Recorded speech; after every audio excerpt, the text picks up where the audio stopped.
दूसरी स्टेज है development of male gametophyte यानी पोलन ग्रेन। बच्चों ये जो मेल गमीटोफाइट का प्रोसेस है बिल्कुल फीमेल गमीटोफाइट की डेवलपमेंट की तरह है, तो इसलिए हम ज़्यादा डिटेल में नहीं जाएंगे ताकि वीडियो लंबी ना हो जाए। The pollen sacs present in anther act as microsporangia.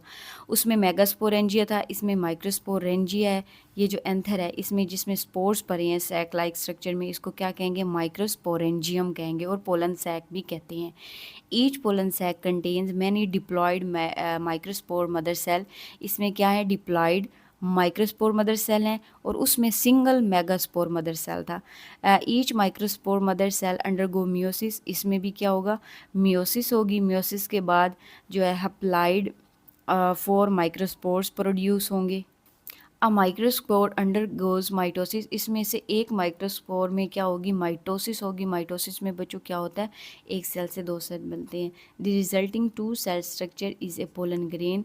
ये जो टू सेल स्ट्रक्चर, एक सेल दूसरा सेल, ये जो टू सेल स्ट्रक्चर बना है इसको पोलन ग्रेन कहेंगे। Which is the male gametophyte, जो कि मेल गमीटोफाइट है। One cell in pollen grain is the tube cell which will form the pollen tube. बच्चों ये जो दो सेल पड़े हैं इसमें से एक सेल को कहते हैं ट्यूब सेल, दूसरे सेल को कहते हैं जनरेटिव सेल। ये जो ट्यूब सेल है ये ट्यूब बनाएगा, ठीक है। ट्यूब कैसे बनाएगा वो मैं आपको बताती हूँ। और ये दूसरा सेल जो है ये जनरेटिव सेल है जो कि स्पर्म प्रोड्यूस करेगा। अब मैं आपको बताती हूँ किस तरह से। यहाँ पे जो है ना ये आपको कार्पल जो है दिखाई गई है फीमेल रिप्रोडक्टिव ऑर्गन। जो ट्यूब सेल है जब एंथर यानी कि पोलन ग्रेन जब यहाँ पर पहुँचेगा, ठीक है, पोलन ग्रेन जब यहाँ पर पहुँचेगा तो इसका जो ट्यूब सेल है ये इलोनगेट होगा, ठीक है। ये ग्रो करेगा और ये एक लॉन्ग ट्यूब बना देगा। लॉन्ग ट्यूब कहाँ तक? ओव्यूल तक लॉन्ग ट्यूब बना देगा।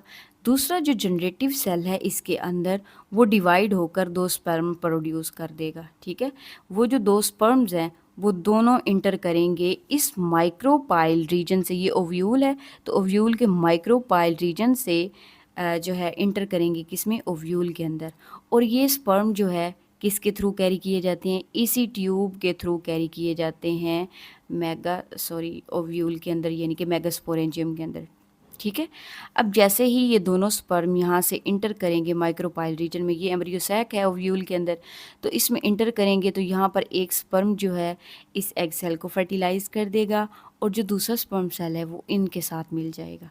तो यहाँ पर 3 न्यूक्लियस का एक स्ट्रक्चर बन जाएगा, ठीक है। ये हम जब फर्टिलाइजेशन पढ़ेंगे तो उस दौरान इसको डिटेल से पढ़ेंगे।